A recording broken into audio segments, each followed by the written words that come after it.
Be a baller.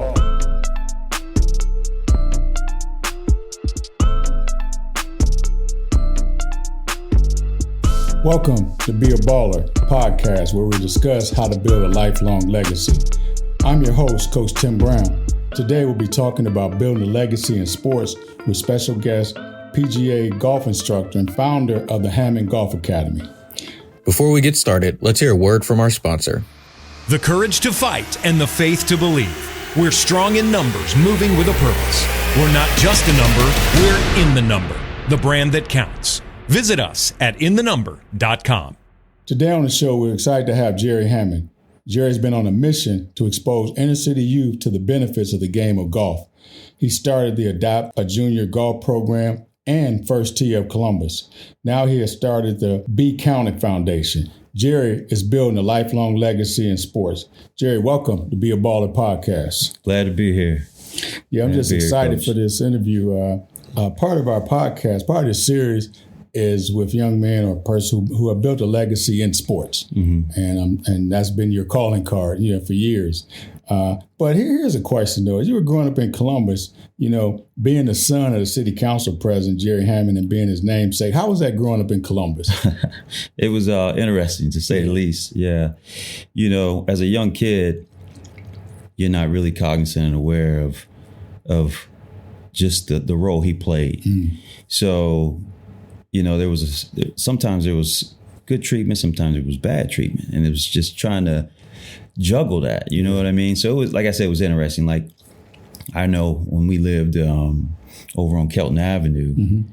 That's kind of, in the hood, right, you know what I mean? Right. And so, dad on TV moving around and doing stuff. The other kids are looking at my boys, they looking like, yo, man, you rich, man. Right. What you doing here? And then when I started taking golf clubs down the steps, they were like, bro, what are you doing? Right. So, it was interesting, but, and believe it or not, it had me actually, start to behave in such a way where I tried to avoid it.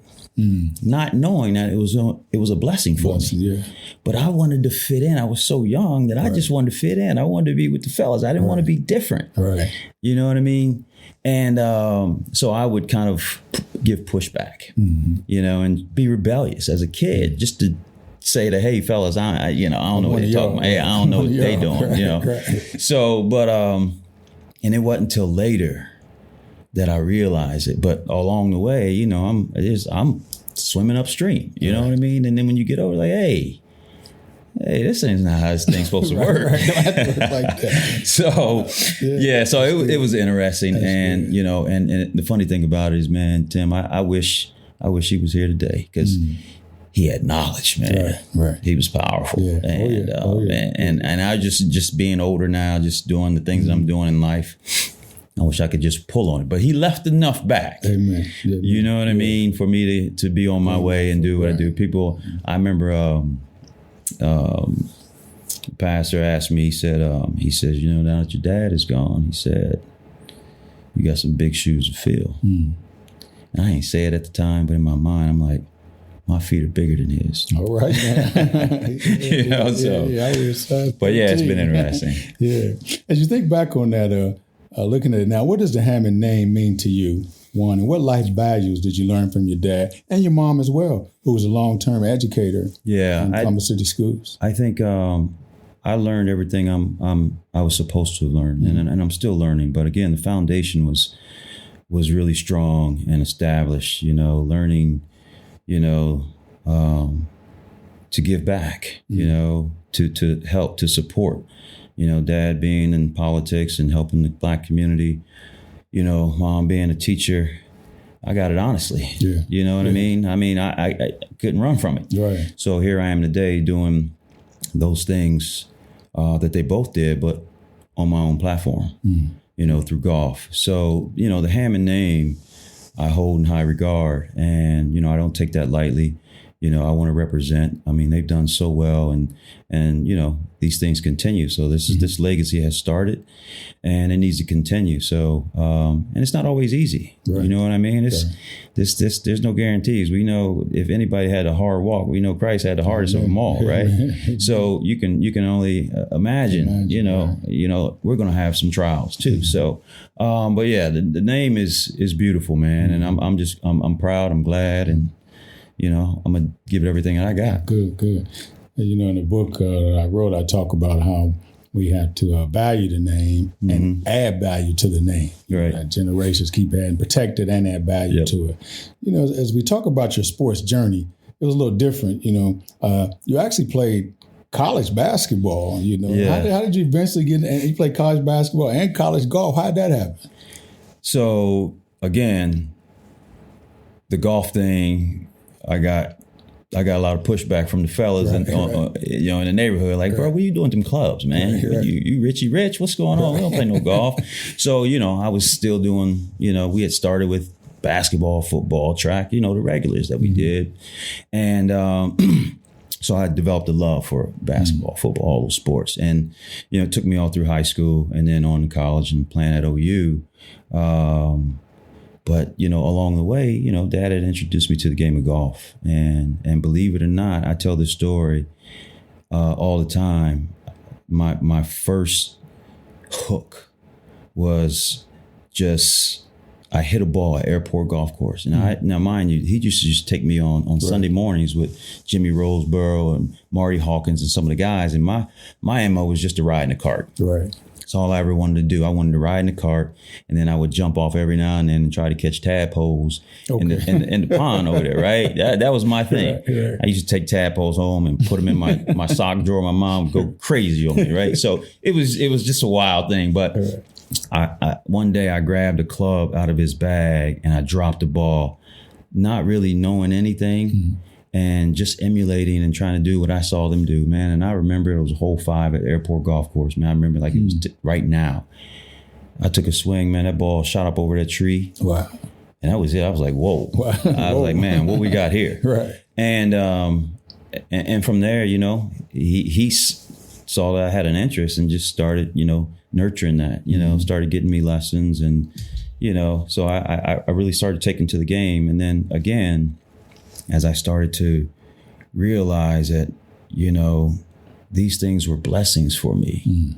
You know what I mean? I didn't have to be like the guys. This was a path that was set for me. Yes. It took me a while to realize that and get into it. But so that's how it happened. I went to OU, transferred to play because I wasn't getting as much time. Right. I'm figuring out, okay, I got guys 6'6", 6'7", doing what I can do and better. I'm like, whoa, this isn't my space. So I said, well, I love this game.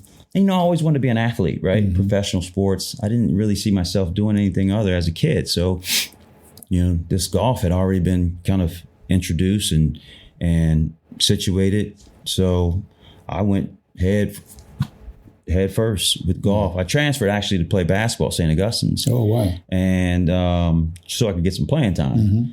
And then I was in the athletic office and the golf coach happened to be there. So, and he says, I heard you play a little bit of golf. And I said, yes, sir, I play a little bit. He said, what kind of scores you shoot? I said, I'm a, high 70s shooter. I'm decent. I'm not, I'm thinking that other, at the school, the other kids were a little better. He says, man, if you want to play golf for us, you can come on right now. Wow. And so I called home and I said, Mom, I said, golf coach wants me to play golf here. And they said, well, what do you want to do? I said, well, can I? Can I do both? And they said, well, I don't know. You need to ask. But my mom was friend to the basketball coach. Okay. So there was a relationship there, right? So I asked the coach if I could do both. He says, I'd rather not have you do both. He said, but if you want to play golf, you can play golf. I said, I won't play golf. Okay. And then that was it. History. The rest is history. The rest is history. Not a lot of African-American men get an opportunity to play golf professionally. Can you share some of your unique experiences? Yeah. I mean, they're unique to say the least. The lens in which I've seen this game from when I started to where it is now has been bizarre. I mean, I don't know if bizarre is the right word, but it's been wild. You know, I mean, I recall just getting into the game as a kid, you know, just with the guys in the neighborhood. We had the Wedge Club, which all the black guys would play every weekend, and they would embrace me. And I was like the young kid on the street, Jerry's son, and he's getting good. And I would play in the Skins game and win my money. I'm like, oh, I got something here. I would make money in the summer, you know, put money in my pocket just playing golf. Yeah. And so then they started calling me pro. They said, man, hey, pro, go on. And so it connected. It was like, whoa, I got something here. So then that's when I decided to turn pro. And, you know, obviously that was in the summers. And then, you know, I would, you know, when I was doing basketball and playing, I was still playing golf in the summers. So, you know, I turned pro, and then it shifted. You know, I'm not around the guys anymore. I'm in a different area, different territory. Now I'm playing with pros. Right. You know, I'm going to seminars, classes, and I'm the only one. And I think that was really eye-opening to me, to where I was the only one. And believe it or not, it was intimidating at the time. It was tough, because there was something that just said I didn't belong. There was something there early on that said I did not belong.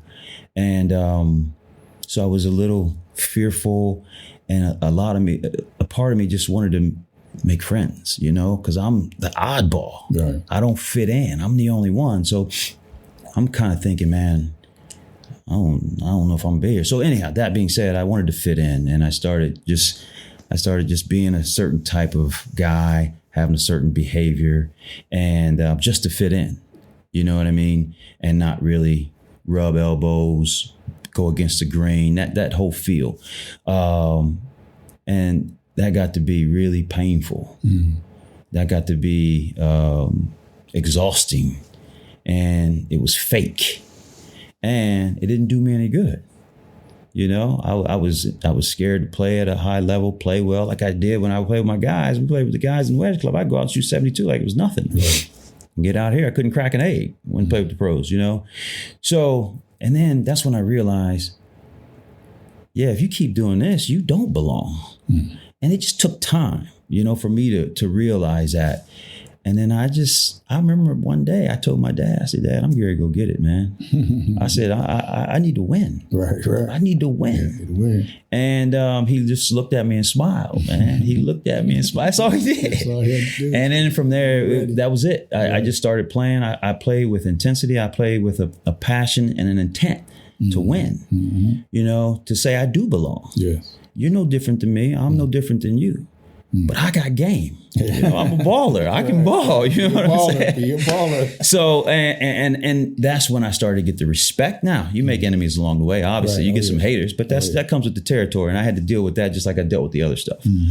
But it was like, man, taking that monkey off my back. And then it just opened up the doors, like the floodgates opened up from there. That's awesome. So as a follow-up to that, why is it so important to you to expose African-American youth to the game of golf? Because it's right. It's the right thing to do. Because it's lacking. You know, it's still a little lopsided, although it's gotten better over the last 10 years. I mean, when you think about it, there was a 1961 Caucasian only clause in the game. You know what I mean? So that says a lot. Yeah.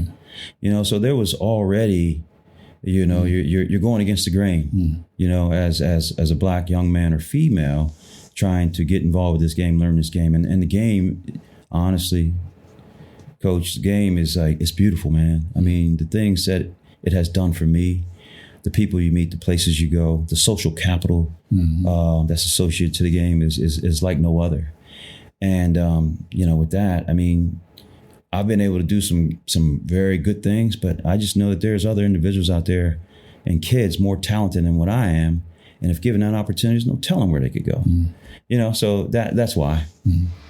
The courage to fight and the faith to believe. We're strong in numbers, moving with a purpose. We're not just a number, we're in the number, the brand that counts. Visit us at inthenumber.com. You started the Adopted Junior Golf Program and First Year Columbus chapter, and now the Hammond Golf Academy. What's the vision behind the academy? The academy was really just, I got away from the First Tee and Adopted Junior Golfer to really focus and lock in on golf and developing players. That was the point of it. First Tee was the kind of the give back, the introduction, get more kids involved. But, you know, believe it, what I saw, yeah, I'm getting these kids involved, but and creating this appetite, but I can't feed them. You know, they're starving, but I can't feed them. I mean, the game's expensive. Yeah. It's expensive. And I'm looking at these kids like, oh, okay, how can I make my high school golf team? How can I get those clubs? How can I go and play at that club? You know what I mean? And it was just like, and that took a lot out of me. So through those moments and those experiences, I kind of said, I can't help them all. And so I peeled back and I said, let me lock in and let me get those that I can, that show the proclivity, and let me drive it home. And that's kind of what it's been. So, and then that spawned into not only developing collegiate players, good high school athletes, but now pros, and then, you know, doctors, lawyers, just productive, just citizens in the world anymore. And I mean, due to the game. Yes. And so that's what the Hammond Golf Academy has been all about. But I still reach back though. And that's what the Be Counted On Foundation. Sure. You know, you train many golfers, as you mentioned, who are now using golf as a tool to open up doors, leading to economic, professional, and personal successes. How has the lessons learned from golf helped them in those successes? I think, you know, it's funny because the game inherently instills those values that are necessary to just move through life. You know what I mean? You got the honesty that comes with it, patience, discipline, teamwork. All those things are embedded in the game. And those are the values that are required just to make it in any endeavor, any field, any profession. So, you know, like I said, the game it's like no other game. And I think you know that. And all these athletes, you know, play golf outside of their other sports. You know, it's not like everybody goes to swim. Everybody goes to play tennis. Everybody comes and plays golf. You got the NFL, NBA, MLB, you know, all of them. Everybody's playing golf. And because it's a challenge to oneself. You know what I mean? You're the only one in control. Nobody is dictating what you do or how you do it, unless you mentally allow them to influence you. But inside, it's just you and that golf ball. Yeah, and you and that club, and the ball don't know your color. The club don't know your color. The grass don't know. You know what I'm saying? So it's just it's a beautiful sport, man. Yeah. And every day is different. Every day is different. Every course. Every course is different. It's a challenge here, and athletes love that. You know. Yep. You know, I always ask my guests when they hear the word legacy, what does that mean to you? That means longevity to me. That means foundation. Being established. That means blessings. That means sowing. It means everything. Legacy is what we all have the ability to do. We've all been given, you know, God given the ability to take the talents that we've had and work those talents. You know, and if we're sincere and focused about that and true to ourselves and our heart within, you know, whatever it is we're doing, but in sports per se, then I think those things will start to create the legacy for us. That's good work. That's good work. So, you know, as part of your legacy, as you're building that, you have the In the Number as well, and now the Be Counted Foundation. Can you tell the audience the vision and lifelong impact of the foundation and those things you're doing?